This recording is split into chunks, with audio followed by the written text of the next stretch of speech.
Right hand of the Father, you are holy. Holy, you are holy. You are holy. Holy, you are holy. Ha, baze baculela kahle abazalwane nathi bazalwane sesilokho esicula le ngoma isilokho iseqondeni yethu. Sisinosipho nobhuti wethu Zipho bayishayile le ngoma. Haleluya. Ha, bayishayile bazalwane. So isilokho isenhlizweni zethu nje bazalwane. Amen. Okay. So bazalwane kakhulu ke sokwenza la. Size nobufakazi bazalwane. Haleluya. Siyanibingelela futhi ngegama lika Jesu bazalwane. Siyanibingelela singabantwana baNkulunkulu bazalwane. Ubhuti wethu ngapha, ubhuti Ntokozo, yimi ngapha uMamncwane. Haleluya bazalwane. Akukuningi ke bazalwane kodwa kunesiqi bazalwane ubufakazi sobuletha manje. Kunesiqi bazalwane. Ngoba omunye umuntu uzobuza ukuthi nilandele livangeli nje kodwa ngazathi ninokudideka ningahle niwe mhlawumbe endleleni ngahle linidide no ngeli sidide bazalwane livangeli leli lisuka kude bazalwane akusinto eyizolo akusinto ya last week akusinto ya last month bazalwane lisuka kude lento haleluya so ngeke ngibe ngimude kakhulu ke bazalwane kodwa ke leli vangeli umbulelwe lona ubaba uSibiya ngo2010 limbulwa inkosi kuye sepulpit bazalwane eShumayela wavele wayikhulumela umoya ongcwele ngomlomo wakhe echaza ukuthi indaba well system is demonic wachaza ngiyacabanga nizwele nonke ke kuma video ukuchazile kakhulu ama video nandlule haleluya so thina sokuveza manje ke bazalwane ukuthi bathe sebesithatha ke lesinqumo ngawo u2010 kwafika ama persecution ke bazalwane bazingelwa ngenxa yalo leli vangeli bazalwane so sizoveza ke bazalwane amaphepha kuvezwa bezingelwa okay just ukunifaka isithombeni nje bazalwane emshadweni banabantwana abawu7 nje abachaza bazalwane so labantwana abawu7 ngenxa leli vangeli babathathela isinqumo ke vele ukuthi okay ngoba sesithatha ivangeli lokuphuma kwisystem yalelizwe ngesabayise esikoleni labantwana laba haleluya so sebethathela isinqumo sokuthi ngebayise ke abantwana esikoleni babafundise ekhaya ke nje umndeni wonke nje wakwaSibiya bazalwane so babala bonke ke njoba nazi bazalwane seke nezwa ngani bonke bo80 ke abantwana bakaSibiya bazalwane sibala nosisi wethu omdala usisi Nosipho ubaba uSibiya nomama uSibiya baqala ke babafundisa ivangeli lokudela konke babafundisa imiyalo kaNkuluNkulu kuthe kusenjalo ke bazalwane babafundisa imiyalo kaNkuluNkulu kwakuthi uhulumeni walelizwe uthi ingane zakhe bazalwane so mayesho kanjalo ukuthi ingane zakhe bahlaselwa kakhulu ke bazalwane bavulelwa amacala kathi ubaba uSibiya uyahlanya zonke lezo zinto kwaba khona even abanye abantwana balithatha lesi sinqumo nabo sisinoxolo bazalwane yabazi ngeke babona ubufakazi so nje bazalwane kwaba into kanjalo angeke ngichaze okuningi kakhulu ke bazalwane wamaphepha siwaphethe azochaza wona indaba ephelele hey ya bazalwane lisuka kude leli vangeli vele ukuthi akho bazalwane nginenjabulo kodwa ngaphakathi kulento esibambile itestiwe bazalwane livivinyiwe leli vangeli bazalwane livivinyiwe laqhubeka lama bazalwane sesesafika nathi bazalwane nathi sisamile bazalwane so ngizonivezela ke bazalwane ubhuti wethu uzobechaza nje iphepha ngalinye nani ibonela futhi bazalwane cela ukuyikuma lapha Amen. Okay. Here, bazalwane, we have a summon la from the magistrates courts yakwamaphumulo. So abazali bethu they were being summoned yavela la Babu Patrick Vusumuzi Sibiya no Princess Gayepi Sibiya sizothola ke as we go through the documents ukuthi yini kahle kahle babe ba accusela yona nokuthi iliphi icala babebeka lona ababefaka lona but kuyavela la ukuthi ingane ezibaliwe la I think zo 5 uSinempilo Siyadumisa Siphiwe Kuhle and then uSpesihle Sibiya right and into endala le kubhaliwe idate la ukuthi umhla 21 kuyavela eWashbank so here they were being detained from eWashbank and ireason yabo yokuba detained obviously abhaliwe la phezulu abduction and kidnappings of which is it's more like ukuthatha ingane uzoyithumba ukutshontsha ingane uzozithumba yabo this was the reason ke yokudingiswa endaweni yeah so it's important ukuthi sazi ukuthi inhlupho vele zikhona kuleli vangeli yes so bazokuzonda vele abantu. And this was 2011, yabo. This was 2011. Yeah. Hallelujah. And then this was a warning futhi again from the Glencoe Magistrate Courts as well. Warning, warning, and then accusation again was kidnapping. Case yayithi kidnapping as well, kidnapping ingane. Cabanga ingane zakho kuthiwa ikidnappile. And then this is a copy le. Ngayithatha le copy le. Yeah. Oyokudingisa. Yeah, copy yokudingisa. I think it's called the letter of detainment, yeah, I think. Hallelujah, kodwa kusobala konke. Yeah, kusobala konke, right. Hallelujah. Okay, and then this one nigga here nigga, it comes from the Department of Clinical Psychology. So it was basically, this one comes from a psychologist. A psychologist was Samantha Remkinson. I'm not sure whether it was a white person or Indian, but iyachaza ke le letter bazalwana, uyisondeza kancane vele, iyachaza nje ukuthi bamhlola babusibiya ukuthi why is he doing this, uyenzelani le livanga, uyithatha lento le, but utholakala ukuthi ke he was strong in his beliefs, although bona bambona njengomuntu religious, but babona ukuthi okay lo muntu is mentally stable, it's just that ufirm kule belief yakhe yaNkulunkulu nokuthi uthunyiwe. I think ngizophoza abazalwane nifundisise kahle ukuthi kwakuthiwani kahle kahle la, but umqondo nje wayo it's the same message ukuthi abantwana bakaNkulunkulu they belong to God, so abaphume kwi-world system, right?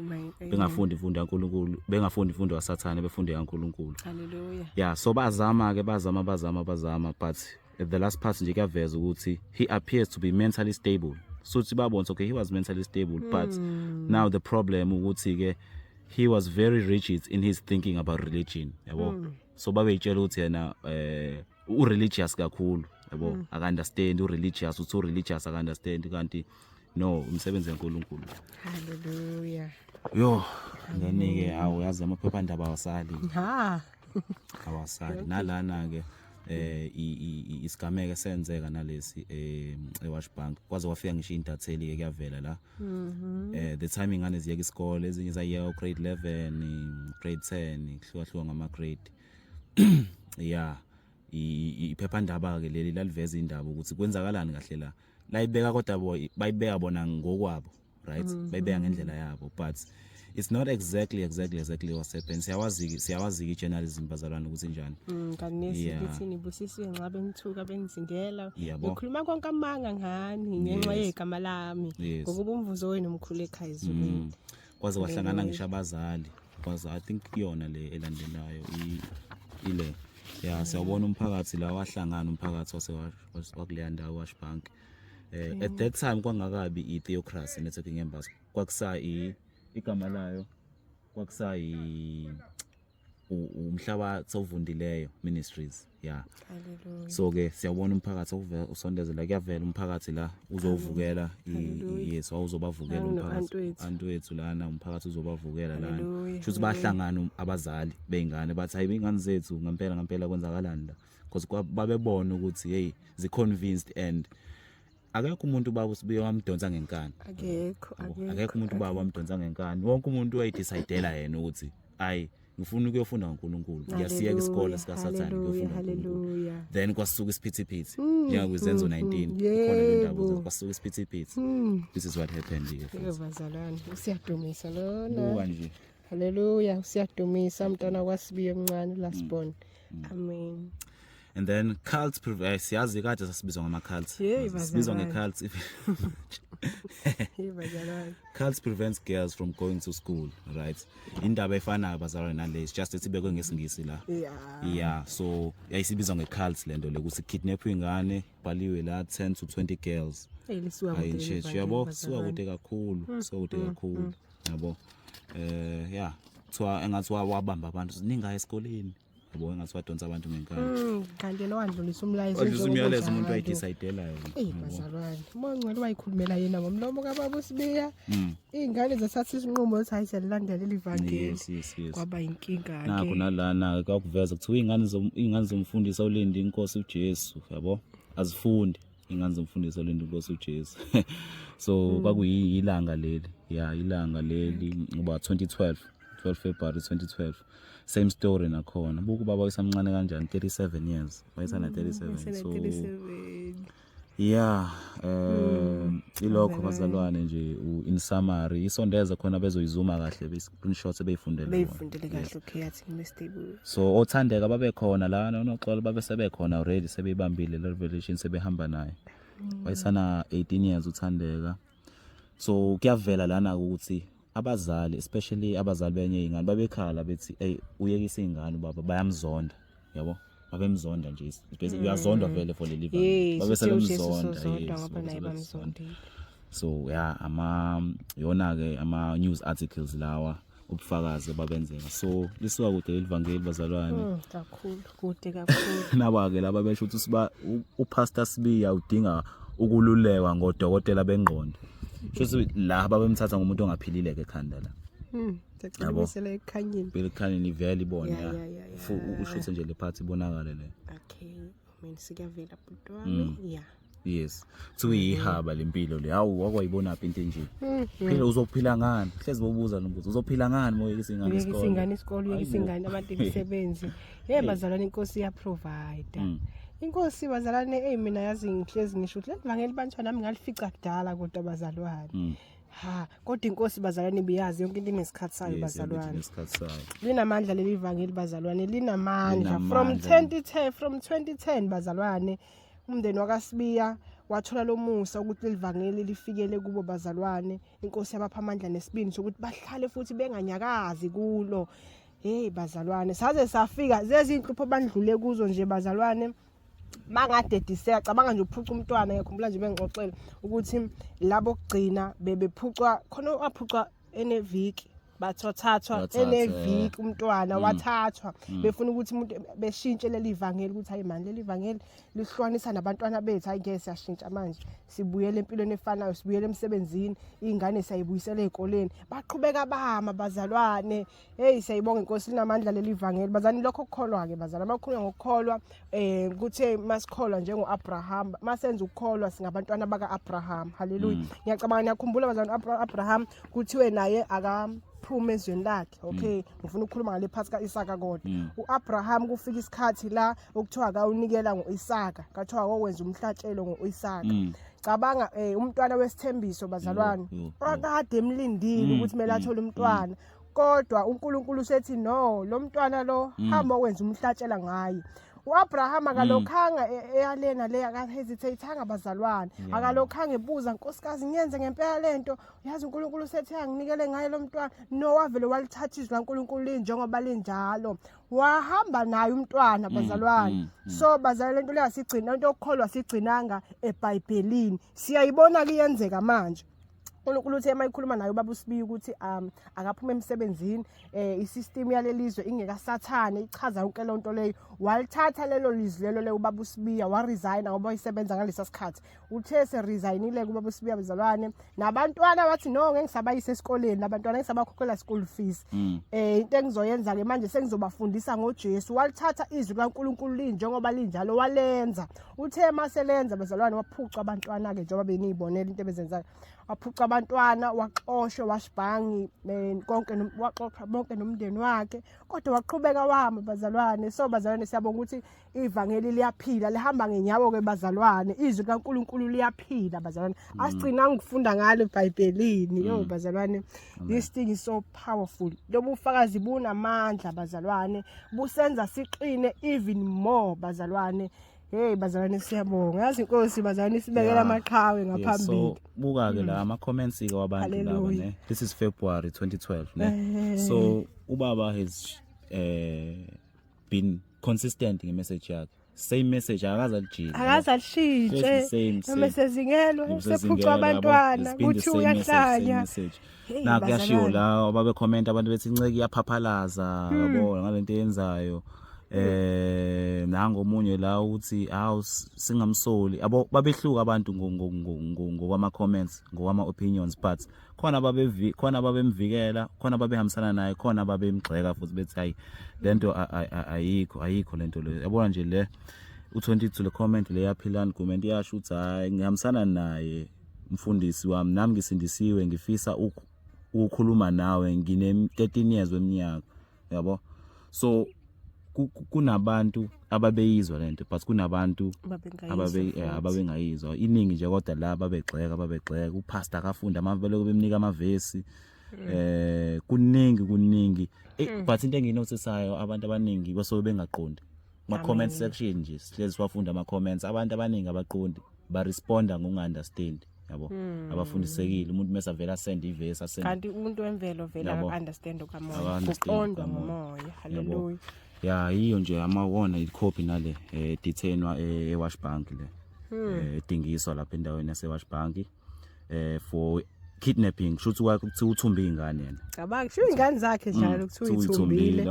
wazwaphucwa zona bazalwane esinye story futhi engasizwa bazalwane ukuthi bathe sebaphucileke abantwana kwahamba babavakashisa khona nje kwesibiya bazangicabanga khona ivideo yakuyaveza kaSibiya kuseduze nje akude kakhulu so bebavakashisa ke abantwana bephinde futhi bebalande bebavakashisa balande so kwenzakalani konje kwahamba bemavakashisa bayasho ukuthi bebabona bendlula le kusho ukuthi uhulumeni wayizama nje yonke indlela ukuthi amzise ubuhlungu baba uSibiya until azashintshe ivangeli ngoba besenza ihlelo lokuthi bebavakashishela ekhaya babephatheka kabi babefika sebebayise enkonzweni futhi babafundisa izwi kaNkuluNkulu so bagcina sethi ngoba wena sabayise esontweni futhi basaqhubeka kwaba into kanjalo usaqhubeka usabafundisa izwi kaNkuluNkulu babathatha bayabathatha ke babayisa kaSibiya bazalwane babavakashisa kaSibiya bendlula nje emgaqweni so nje bazalwane kuningi kakhulu but baba Sibiya ichazeleke ubufakazi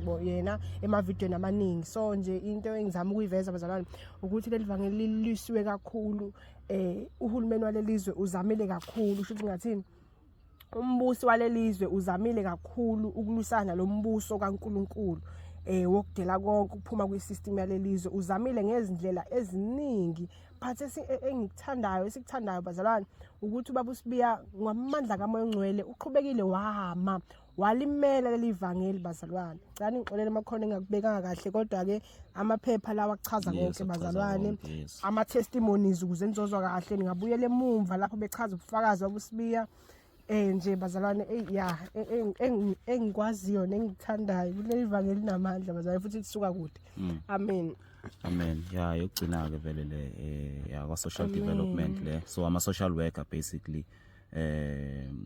na amagama abo ya ama social worker lawa kuyiwona vele kayine rights ukuthi shuthi ke ezothatha ingane yabo ayiwona ama social worker lawa ezokushutha izonakekela angazi I'm just yabo but ngoba manje zihlala khona vele nama social worker amen haleluya bazalwane sesiyayigcina ke live video siyabonga kakhulu bazalwane ukuthi nisibekezelele sisayichaza nje indaba yabo ubufakazi lobu ngokusiza uMoya oNgcwele bazalwane siyabonga nje ukuthi bazalwane mina inkosi kuvele lokhu ukuthi ngiyibonge njalo bazalwane inkosi enamandla inkosi ithembekile ngiyabuka ngempela ukuthi banithiwa nje bazalwane banithiwa nje ukuthi emakufika lezi inhlupho umndeni waSibiya vele wathi ngeke siyashiya la hayi siyashiya ngeke sihlukanise nabantwana bethu ngeke 7 yonke abantwana sihlukanise nabo siyashiya siyabuyela ezikoleni siyabuyela emsebenzini siyayileka leli vangeli ngaba sikho la so bazalwane siyabonga kakhulu uNkulunkulu ngomsebenzi awenzile ngabo